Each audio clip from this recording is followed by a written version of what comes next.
Good evening. There has been a lot of mistakes that I'm doing tonight on these videos. So, in the first video, when I was talking about predictions with Dr. Alan Lickman, there was toward, I think, like the 18-minute mark, eh, there was like at least 12 minutes that when I took the cord out of my microphone and put the cord back into my microphone, there was 18 or excuse me, about like 12 minutes of silence. Like, I couldn't actually hear my, I there I think there was something like I didn't turn the microphone on, unfortunately. So I lost all that time on that video, which is quite unfortunate. But before we get into today's topic, please don't forget to like this video. Don't forget to share this video and don't forget to subscribe to this channel. Subscribing to this channel, what it does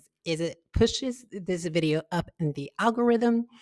It also, well, not only does it do that, but excuse me, it brings transparency to videos like this in the topics that we're talking about. And um, yeah, it brings accountability to those people in power, speaking truth to power. These videos are all about speaking truth to power, even if sometimes they are coming from a lens of evaluation and commentary. I'm still speaking truth to power in these videos. So, again, it would mean a lot if you liked, share, and subscribe to this video if you find it useful. So, let's get into today's topic. No, I am not teaching a class and there's no students in this classroom. But as I mentioned in the other video, the space upstairs is being utilized today right now. So I am using this space to do this video. And today what I want to talk about is that I want to talk about my political ideology because I think that a lot of people don't really get a sense of what I believe politically, and I kind of want to set that on the table and bring that to the table in this video. So I was trying to make this video just a while ago, and there was something that I said that many people may, if you see that video, you probably think, oh, that was a Freudian slip, but it's not. So let me clarify in case that snippet is circulated on the internet. But I want to clarify my politics in this video so that you get a greater understanding of like what I believe and why I believe it. So I am a liberal person. My beliefs, I believe, have always been liberal.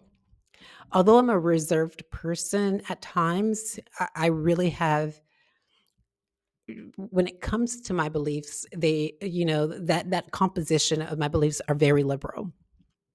So, for example, I believe in pro-choice, not pro-life.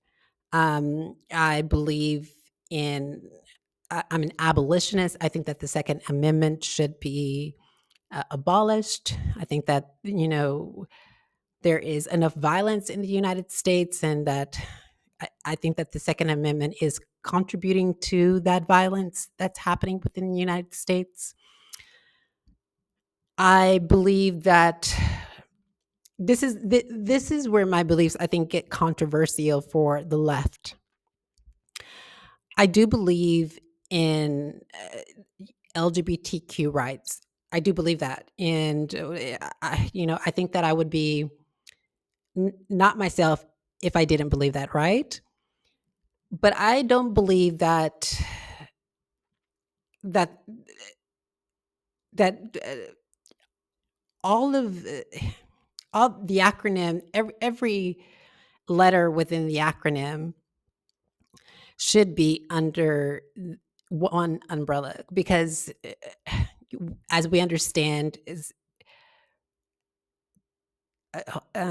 the L, the G, and the B, this is about sexual orientation, whereas the T is about gender identity. So I think that there is I think that it should be split, and I know that it's controversial to say that, and I've been um, canceled, and a lot of LGBTQ people, they don't talk to me for that very reason, for that one reason, because I believe that. But that's just the way that I feel, and that's just not to say that that there is. I think that it's two different. So when it comes to the L, G, and the B, this is all about, again, sexual orientation.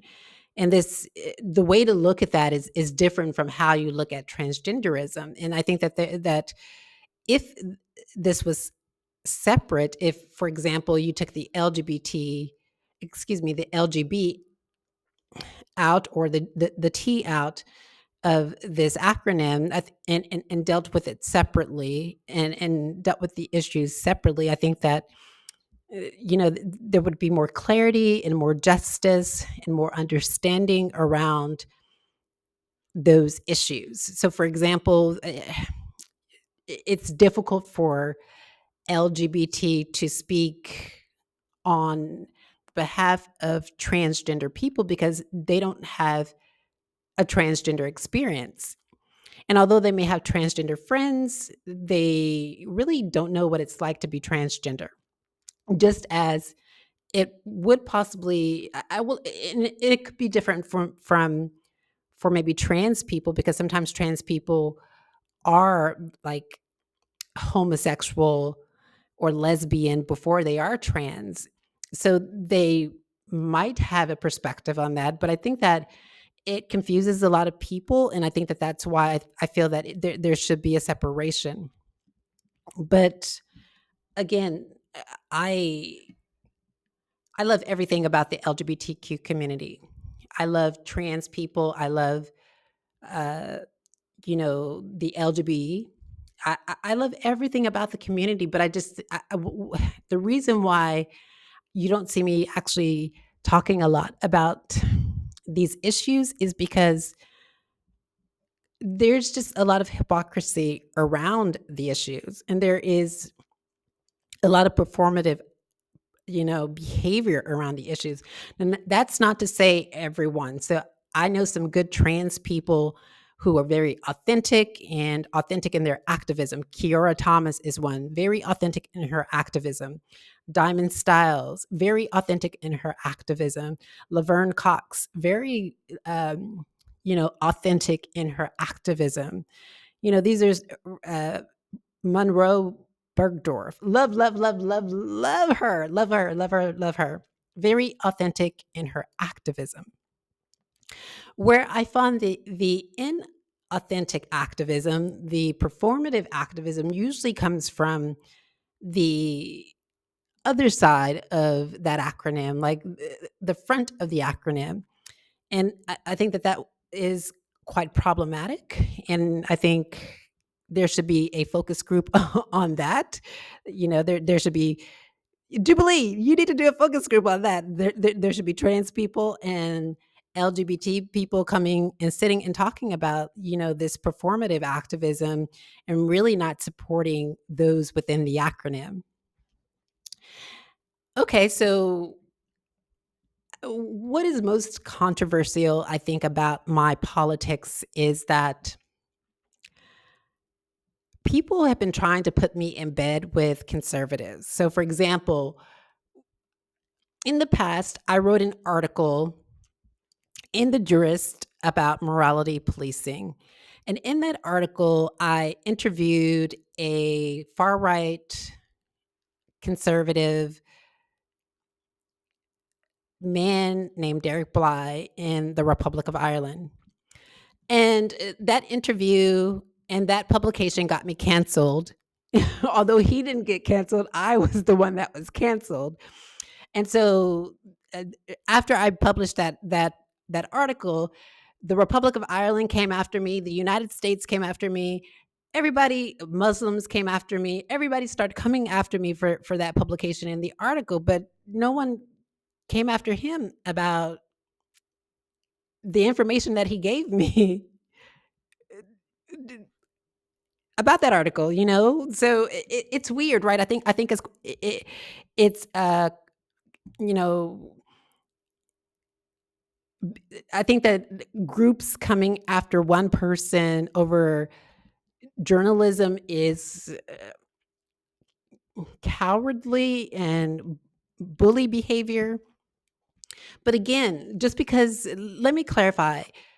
Yes, I did interview Derek Bly, and I don't regret interviewing Derek Bly. There was some behavior that I seen in direct provision, whether anyone wants to acknowledge it or not, they can put it all, they're obviously putting all the blame on me. But they're not looking at their own backyard, unfortunately. And so I have to be honest about this particular situation. The things that I talked about within that article that I published in The Jurist, I didn't know anything about that stuff before I got to Europe. How I found out about that was just observation and direct provision. And not only my observation and direct provision, but having authority figures not advocating for me on my behalf. And so now everybody is trying to say that like I am far right and that I'm inconsistent with my political activism. And that's not true. Like I've always been a person that I listen to both sides of the story and I don't care what side you're on. Like and I think that that's why that there is so much disagreement today is that we're not sitting at the table and we're not having these difficult conversations with people that disagree with us. And I'm just not like that. So here in Belfast and also in the Republic of Ireland, if you're liberal, you are not allowed to speak to someone that's conservative. You're not allowed to uh, write about somebody that's conservative. You're not allowed to have a different perspective. If you do, you are immediately canceled for even being seen with someone. And so again, during the time that I was writing that article, I was being very open minded. Like, let me tell you what that has done to me. So, when I was in the Republic of Ireland, I was being very open minded because this is a new country for me. The Republic of Ireland, when I was living there, was a new country, and I didn't know a lot about the politics in the country. Nobody was guiding me. I didn't have a mentor like most people do. No one was telling me about like, okay, this is this person, and this is what you understand about their politics and associate with them at your own risk, etc. Nobody was telling me anything like that. No one didn't guide me. No one didn't tell me about the divisions within the Republic of Ireland. All of that stuff I found out on my own, and so I had to navigate this space, but on my own. And so when I was in direct provision and I saw something happening within direct provision and spoke out about it and didn't was not assisted, right? And then after speaking out, I'm on YouTube and and a video comes across my feed and I see, hey, that is what I'm seeing in direct provision. Like, and that's not to say that what I saw in that video is always happening in direct provision. That's not to cast aspersions. I'm not saying anything negative about asylum seekers. How can I, right? I'm an immigrant myself and an asylum seeker myself. So I'm not in a position to speak negatively about asylum seekers, but I think it, it's bullying behavior to hold me accountable for words that came out of somebody else's mouth. And it's the same thing that's what's happening now. Like, for example, I going to be honest, I like Candace Owens, but I disagree with 95% of what she says. I don't agree with what she says, but I think that she's a very beautiful woman. She's beautiful and she's articulate and she is a strong woman. And that is what I like about Black people. I like it. And I'm not saying that like you have to be beautiful, but I'm just saying that what I like is that you are holding your own and you're holding your own space against the odds, and you're fighting against a lot of people, and you're making headway doing that. And that's what I like about Candace Owens is that she's a difficult pushover. And I like that about her. I like that about Tariq Nasheed. Tariq Nasheed, now listen, his comedy of matters on immigration and his comedy of matters on a lot of other ethnic backgrounds is one thing.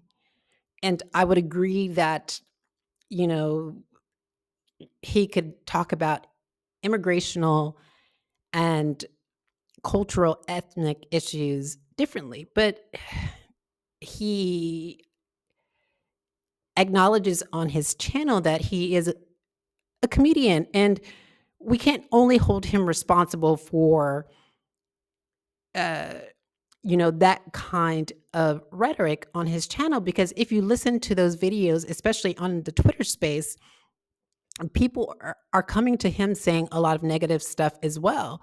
So now you have this man, Tariq Nasheed is being forced to protect himself. But on a side note, what I want to say is that Tariq Nasheed, we can't not ignore the fact that he is knowledgeable on a lot of race issues. For example, I think if I didn't watch Tariq Nasheed ever, like I probably wouldn't be here today. Like I wouldn't have made it this far. Tariq Nasheed is actually, I have to thank, again, putting his comedy matters aside, putting all that aside, I really have to thank Tariq Nasheed for, you know, keeping me alive. Like listening to his videos have actually helped me to navigate certain spaces within the dominant society and to really, you know, jump over landmines. And he's really helped me to, you know, remain vigilant and resilient and, uh, cautious. And he's a knowledgeable person when it comes to Black history. And I think that he doesn't get enough credit. Like he's done uh, multiple documentaries, and I just don't think that he gets enough credit for all the work that he's put into the Black American community. And that's unfortunate, but that's why I like Tariq Nasheed. That's why I like Candace Owens. That's why I like those two conservatives, because these are two Black people, and these two Black people, they really don't like each other. Or at least, they've actually spoken out against each other, but I like them because they're strong and they can hold their own space. And Tariq Nasheed is a person who has actually been able to hold his own space against a lot of opposition. And that's what I really like about a person who is on YouTube. And so I guess that's kind of what I look for. It's I'm not looking for people like YouTubers who are creating conflict. I'm looking I like to listen to YouTubers who are going up against the odds and have been up against the odds. Like for example, Briahna Joy Gray. I don't think she's a conservative, but she's been up against the odds, and she is one YouTuber that I like. I like her a lot as well. So I think in essence, what I like about some conservative voices as well as those liberal voices is, I want to say, a consistency in a way in which they handle conflict. These three individuals handle conflict well. Like for example, Briahna Joy Gray, even though she was terminated from The Hill, if you remember that video with Robbie, I think, what is it? Robbie Sands, or forget his last name, but he spoke to her so disrespectfully, and then she stopped him in his tracks and she said, "If you ever disrespect me like that again, like we're going to be having a different conversation." And it took it was it took gumption to do that. You know, she was brave to say that on air, to stop uh, an attack on her personhood, to set things right and to continue with the show. And so again, am I conservative? No, absolutely not. I often listen and watch a lot of conservatives because I like to listen to their talking points. And if we are to be honest, I personally believe that this is not all, because I've actually heard some really good debaters that are not conservative. For example, Mark Lamont Hill. He is a Green Party supporter. I listen to him. He's a good debater, but I don't think he can hold his own space like all the other people that I named. But Mark Lamont Hill is very intelligent. I also like uh, what is who do I think is so there's just a lot of, and this one's going to be very controversial. This is going to be very controversial, and people, and I'm probably going to get canceled again. I'm not, no, no, I'm not going to even say this because that one will definitely get me. Like I'm already like ground zero. I don't want to go any lower, so I won't say that one. But let's just say I like people who can debate well because I think it's important to listen to them because they teach us something. People who can argue well, people can hold their own position, people who are informative, knowledgeable, um, and I think all of that you can find on the left, and you can find that on the right. You can find that in the middle, and I think that's what people don't understand. But if you are ever wondering, I'm telling you now, my politics are liberal. That's probably not going to change anytime soon. And it doesn't matter how many liberals here in Belfast or how many liberals in the Republic of Ireland cancel me and not talk to me and avoid me and treat me horribly. That's not going to change my political beliefs. I believe what I believe, and we don't have to agree. We don't always have to agree. And obviously, we're not agreeing. Now, I have personally reached out to a lot of liberal organizations.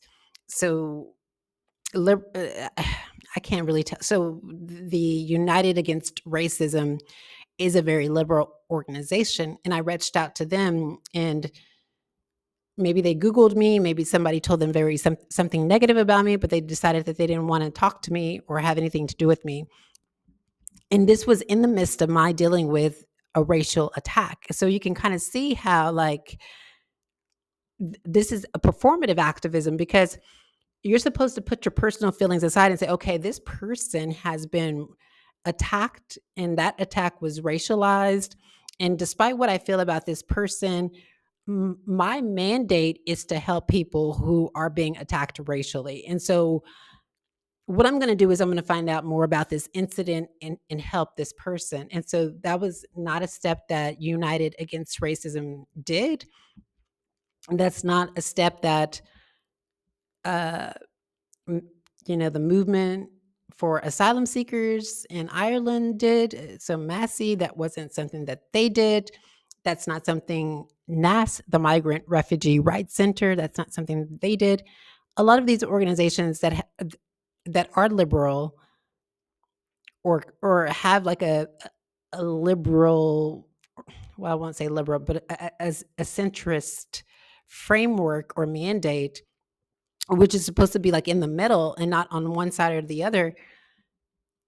They're not, you know, I think being authentic to their mission. So there you have it. That's just a little bit about my politics. I know I didn't go into deep detail about it, but this is just in case anybody wanted to know and why I like people that I like. I just, again, like I like people who can hold their own in a space. And Briahna Joy Gray, Tariq Nasheed, Candace Owens, despite what people say and despite some of the things that they talk about, I like that they can do that. And I think that that's something that's very important for us all to be able to do and to learn. And I think that these are teachers in their own respect. So it's gone on long enough. Don't forget to like this video. Don't forget to subscribe to this channel. Again, this channel is at Real Quianna Canada. In my channel, there is a link to my Facebook account. I know that that Facebook account is being suppressed. So I would urge you to go to that account, follow it, interact with it. Tell me what you want me to talk about. Tell me what you think is interesting, something that you feel I should be talking about, something that someone has not talked about, and I can actually take that into consideration. I hope you have a great evening. Good night.